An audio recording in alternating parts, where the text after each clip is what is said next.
Thank you very much for having me. On the drive up here to Vail, which was nice not to do it during rush hour traffic times, I was reminded of a lot of conversations I had with my grandfather in Colorado when I was growing up, and he was somebody who was passionate about water and somebody who served on Colorado's conservation board for decades. And I pulled up an old Denver Post picture of him. March 9th, 1980, Ben Stapleton, retiring chairman of Colorado's Water Conservation Board, a firm supporter of Jimmy Carter. Nobody's perfect. But he cared deeply about water because he knew that it was inextricably linked to the economic opportunities we want to have in Colorado going forward. And I appreciate the chance to talk to you today about my vision for Colorado's future when it comes to water. As you all know, water is one of the most important areas of focus for us to ensure a successful Colorado for future generations. I often tell people as I travel around our great state that I'm running for governor for three really important reasons, and they are my kids. Because there's no title that's more important than husband or dad. And my kids constantly remind me of my station in life, and that is to provide them with ice cream and candy at all times, no matter what has happened during a particular day. But I am a father to Craig, who's 10, Coco, who's 7, sorry, she just turned 7 on Sunday, I have to get used to that, and Olivia, who's 4. And I'm running for governor not just for them, but for all of Colorado's kids, so that we can have a future in this state with abundant economic opportunity. That economic opportunity, though, is not going to be possible unless we proactively solve our water challenges for the future. The people in this room and hundreds of others across our great state were instrumental in putting together Colorado's water plan. And I commend all of you for your work. It exemplifies Colorado's values of cooperation and dedication. And you all share in the honor of protecting this state that we all love. The Colorado Water Plan is a result of different interests and stakeholders coming to the table and working to create a solution that works best for Colorado. Governors going all the way back to Dick Lamb have discussed the importance of water and the difficulty of building that awareness. After the Two Forks project fell through, Bill Owens was an important advocate for establishing Colorado's river roundtables. He also supported Referendum A, but it failed to gain critical support. In 2015, John Hickenlooper formalized our commitment to solving Colorado's water needs with the water plan. What has long been a concern among those in the know is now gaining momentum, and I want to continue to build on that momentum during my administration. It is often said that water is a nonpartisan issue, and looking around this room, I can see Democrats, independents, Republicans, conservationists, liberals, those in the Eastern Plains, those on the Western Slope, all of whom are committed to working together to solve our collective water problems in Colorado. To protect our streams and rivers, to make sure that we have fresh drinking water and enough water to support our all-important agriculture industry, which contributes $40 billion to Colorado's economy and more than 170,000 jobs.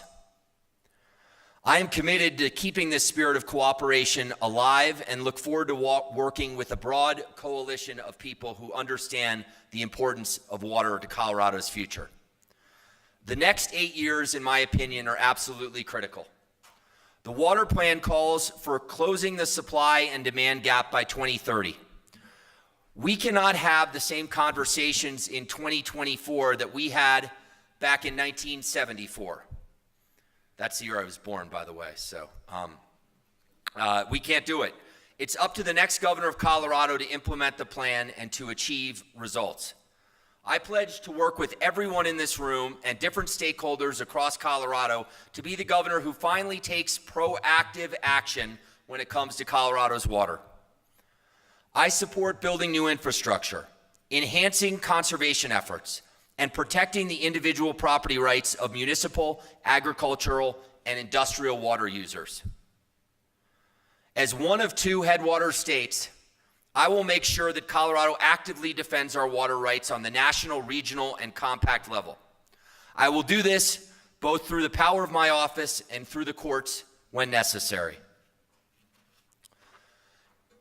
As a steward for the environment, our economy, and Colorado's future, I will use an all-of-the-above approach when it comes to water.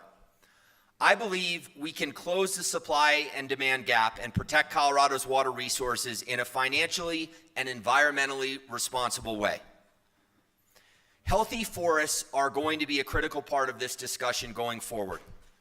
We all have lived through this past summer where a third of the largest fires taking place across our country took place right here in Colorado. Our fires are getting more and more extreme, and it is impacting water quality, infrastructure, and our communities. This is a problem that hurts the Western Slope and the Front Range. It is a Colorado problem. I'm glad to see the commitment of the Water Congress when it comes to making forestry part of our water strategy, and we'll work with you to make sure we approach our water in a holistic way. I come at things from a business perspective, so let's talk about the 2 sides of the equation: addressing demand through conservation and supply through storage. Let's start with conservation. Colorado is leading the way both in our cities and in our rural communities. Today, despite a growing population, Denverites use about the same amount of water as we used 30 years ago. But Denver only uses approximately 2% of our state's total water. The real savings are coming from the cutting-edge work in our agricultural community. Agriculture, as most of you in this room know, accounts for 89% of Colorado's annual water usage. And I believe that Colorado's reputation as a Silicon Valley of agriculture, farming, and ranching will shine in regards to water. Imagine if we could continue to help farmers through technological improvements, from drip lines to broadband, be even 5% more efficient. Imagine what that would do to conservation efforts when it comes to water across our state. Our continued investment in agriculture, technology, and best practices will pay outsized dividends in the areas of water conservation and efficient usage going forward. Of this, I am certain. We have made good progress in conservation, but ultimately we are not going to reduce and save our way out of this problem. Shifting to the second half of the equation, we also need to focus on storage and funding mechanisms. When it comes to water storage, we need to build more. And during my administration, we will build more. Thank you. Some of this will be larger projects and new reservoirs, but it will also be dynamic and medium-sized projects that help us store water in innovative ways and balance environmental protection with our needs to build out storage. We can improve existing reservoirs and add more capacity. We can take advantage of non-evaporative storage like aquifer storage and recovery, and I will work with each basin to help prioritize projects and look for the most impact per dollar spent. A key part of getting this storage online is to improve the permitting process, which most of you know is a death of a thousand cuts. Where possible, I would like to see us pursue projects where we can control these variables. Look at the Southern Delivery System in Colorado Springs versus Aurora's Prairie Waters. Both were of similar scale. In the case of Pueblo, it took the federal government about a decade to get through the permitting process. For Prairie Water, the Colorado state government was able to get the project permitted fast. And we got that project online in less than 5 years. In many cases, we will need to engage the federal government, for better or for worse. We will coordinate to get the state agencies' permitting process streamlined so that our steps in the process can be faster, unified and orderly when we approach the federal government. Likewise, when we have multiple agencies with jurisdiction, I will support designating a lead agency to spearhead this process. The Northern Integrated Supply Project has taken 14 years so far, and this is not workable, and it's not sustainable. We need a governor who can work with the federal government and work with our congressional delegation to move these things forward in a more efficient manner. It starts with advocacy and getting our state apparatus moving as a unified front. I believe we can become the model state in the country when it comes to being part of this process. We also need to make water a priority and dedicated funding to these projects, because we all recognize that everything takes money. The Colorado water plan, the governor's water plan, calls for an additional $100 million a year to adequately fund infrastructure projects. I support directing more financial resources to water projects, but I don't believe that this needs to come in the form of new taxes. Local water boards and developers have the ability to raise capital and fund these projects through capital markets at low rates, which will help spur development. A key role for the state government is to help enhance creditworthiness and attract best terms for these borrowers who are developing water projects and infrastructure for the future. We also need to prioritize funding our water projects and not continue to kick the can down the road. Everybody who deals with water recognizes it's a finite resource, and it is a finite resource that has a return associated with it. If you live in the Front Range and you want your lawn to look like a putting green, you will pay through the nose when it comes to your Denver water bill. And Chip Sperry wouldn't have had it any other way. But because water is a finite resource and there is a return associated with that, we are just at the cusp of recognizing valuable public-private partnerships which will carry us forward into the future, because the cost associated with our water needs for the future is so great that unless we find a way to have more public-private partnerships, we are not going to adequately address our water needs for the future. My fear about my opponent, Congressman Polis, I do have some fears about him, is that he will dedicate so much money to implementing his single-payer health care agenda in Colorado and his 100% renewable mandate that water will once again be forgotten. Colorado's future cannot afford this radical agenda. The state legislature only meets for 120 days each year. How many times do you think he is going to dedicate to water with his growing list of new programs and new spending for our state? We also must remember that severance taxes are a critical part of funding water in Colorado. If Congressman Polis bans development or pushes for increased setbacks, he not only will be destroying hundreds of thousands of jobs in our state, but he will threaten hundreds of millions of dollars that directly fund water conservation efforts. We need more dollars for water and not less. At a minimum, I would like to see the growth of water spending remain in line with the growth of the state budget. We also need to cap administrative spending at its current levels so that we are not wasting dollars on overhead that should be used to actually fund our water projects. I would like to see severance taxes directly augmented by general fund dollars allocated for water specifically. We should evaluate this as part of our discussion on broader infrastructure spending. We also need to address water rights. On a state level, I will defend our rights, making sure we are getting every drop of water we are entitled to under our interstate compacts.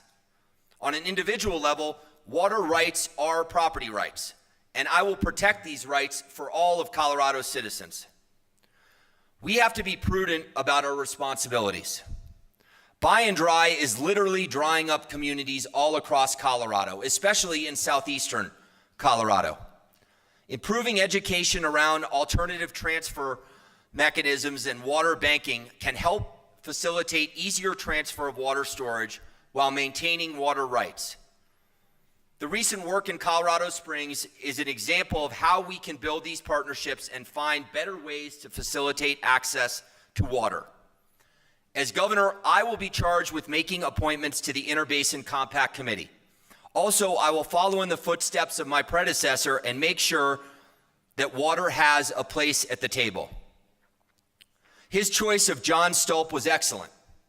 John has worked with Republicans, Democrats, independents, and everybody who cares about water as a vital resource for Colorado's future.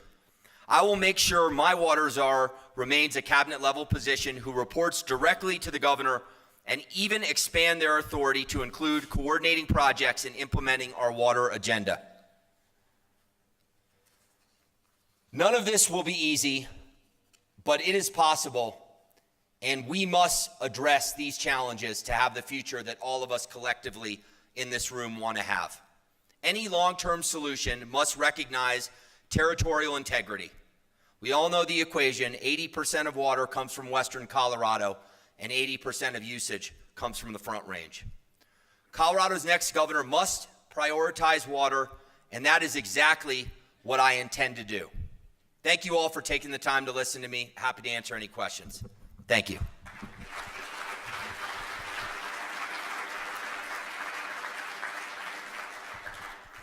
We do have a couple of questions. First question, what is your plan to continue the Colorado Water Plan that the water community has spent so much time and energy on? So I am committed to continuing the water plan, and the water plan is obviously not a cure for narcolepsy, for those of you who've read it, and I'm sure most in this room have read it. But it diagnoses the problems before us, and $100 million needs to be prioritized for water. There's no question about it. Water, in my mind, is inextricably linked to economic opportunity. Water, infrastructure, affordable housing, the trifecta of having economic opportunities in abundance for Colorado's future and for future generations. So we will find that money to fund the water plan, but beyond that, I believe that we are going to have to invest in public-private partnerships. And I am for pilot projects with the private sector to address our water needs. We have Herculean battles down at the state over something that has a budget impact of about $150 million. This is a multi-billion-dollar problem over many, many years to come. And unless we find a way of actively implementing projects involving the private sector, we are going to go back to Governor Lamb, who most of you know was asked about water, and he said, well, when I became governor, water was one of my top 3 issues, and 6 months later it was an ego issue, and the reporter said, ego issue? And he said, yeah, eyes glaze over. The time for eyes glazing over dealing with water has passed in Colorado, and we need to take advantage of all the public-private partnerships we can to address our water needs. Thank you. We have a couple more questions. Rivers have few water rights, but Colorado's recreation, including river recreation, contributes billions to the state's economy. How will you protect rivers for recreation? Well, I think rivers for recreation are incredibly important. I was the keynote speaker at the kickoff, the governor's dinner this past Saturday for Velarama. The outdoor recreation industry is incredibly important to Colorado's economic future. It is a $20 billion plus industry. It is growing rapidly, and rivers play a vital role. And I think that there is a way to, as far as at least federal lands are concerned, to have a multi-use strategy with the use of some of our federal lands. And I'm excited, for instance, that a lot of our ski areas are repurposing land for the summer by creating mountain biking trails and harnessing revenue opportunities year-round from the land. And I think the same is possible from our rivers. Of course, I'm not advocating ice fishing because it doesn't happen in our rivers, but harnessing revenue opportunities while protecting the critical environmental aspects of our rivers as well. It's not mutually exclusive. Thank you. One more question. Does Yes. Colorado have a budget problem? If so, how do you propose to find a solution? I've never been asked that question before. Absolutely. One of the reasons that I'm excited for the opportunity and the honor to run for governor is that I believe our biggest challenges in Colorado are economic-based challenges, to have the Colorado that I think all of us want to have for the future. And those challenges involve infrastructure, and infrastructure involves water. Those challenges involve the future of healthcare in Colorado. When I started as the treasurer, the budget of Colorado was $18 billion. Today, the budget is $30 billion. That explosive growth is because of Medicaid expansion primarily that has increased our indebtedness as a state. The next governor of Colorado and the next governor of many other states is going to have to be responsible for how to make Medicaid work in his or her own state without it bankrupting the state, and how to make it sustainable. The federal government isn't going to solve that.